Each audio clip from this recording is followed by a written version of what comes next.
I go by the name of DJ MelBoogie from Vibe 105, #1 for hip hop, R&B, and the culture. It is officially Market Mondays. Hey. All right. Now, we're celebrating 50 years of hip hop this year. Yes. You guys have gone all around interviewing different people and talking about finances and being financially savvy. What are some gems that you've gotten from entertainment, especially hip hop artists? That's a great question. Probably for me, Jay-Z early on being big on equity. And Tupac's my favorite artist of all time. So seeing and being like cool with Muta, who was a part of the Outlaws, at that time, like Tupac, at the time he died, was owed like $33 million. And he said if he had invested 50% of that money in real estate in LA, Tupac today would be a billionaire. So just seeing, but of course in 96 and 95, the information wasn't there. Yeah. Right. But like, imagine if you can take that money and even seeing what Nipsey was building. That's what I What was if he gonna was say, able to take that money and build it and continue? Like Nipsey was the first person I heard talk about cryptocurrency. Nipsey was a great blueprint for a lot of what's happening right now. Absolutely. Right, like he invested in technology founders such as Idris, right? And of course he invested into like he took all of the principles that we wanted to see a rapper do and he committed his life to those. Absolutely. Right? He built with family, right? I build with family. I have a family business to where my family works with and for me. Right? And then he also decided to control his own IP and he brought the culture, vertical integration, right? Controlling the whole supply chain, cutting out the middleman, right? Therefore it gives you more stability.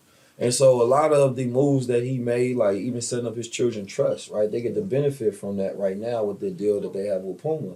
So you can see that Nipsey wasn't just a person that was thinking reactionary and just getting money, and he was giving us early lessons about, not getting depreciating assets, right? And this was when rappers weren't talking about this at all. So it wasn't just something later that happened to Nipsey. Nipsey got educated. Right, and I think the greatest value in that was like education and family, right, and a strong sense of community, right, and those were the greatest things that I've been inspired by Nipsey for, and then embracing technology as well to stay effective in an ever so changing landscape. And we can't leave out Dame Dash. Oh yeah, Dame was talking I just about did a this show with Dame 25 years ago. Yeah. And most people were like he was crazy, but I think it's interesting that anytime we have And talk about them culture vultures, man. Yeah. Anytime we have someone prophetic give us information that is 20 or 30 years ahead of the curve, they're always demonized. Right. I love Gary Vee. Shout out to my guy. But like everything Gary Vee's talking Gary about Vee ain't got now, nothing on Dame. Dame was talking about that in 95, 96. Yeah. Yeah, so kudos to Dame. But that's the thing. When you get somebody like, when you're a futurist, you have to wait to get your flowers. Absolutely. They always arrive late. Sometimes they arrive so late you die before they get there. Yeah. Right? And so luckily in this era, we do get more flowers today. Right? The delivery service have picked up the speed. Right? I tell people like, where we at right now, I have to go to my old content because that's about present day. When I'm talking about present day, it's about the future. 5 or 6 years ahead. Right? And so we're trying to prepare people for what's to come, but people are reactionary. People are late. Once it's at your door and it's too late, you're like, all right, yo, what you say to do? Disasters. We talked about that 3 years ago. Disaster preparation, like safety first means it's protection. It's what happens before, not after. Okay. So disaster preparation. You guys have talked a little bit about what could be on the horizon. What should I have in my survival kit, my financial survival kit to prepare for the next 5 years? I'm going to say gold.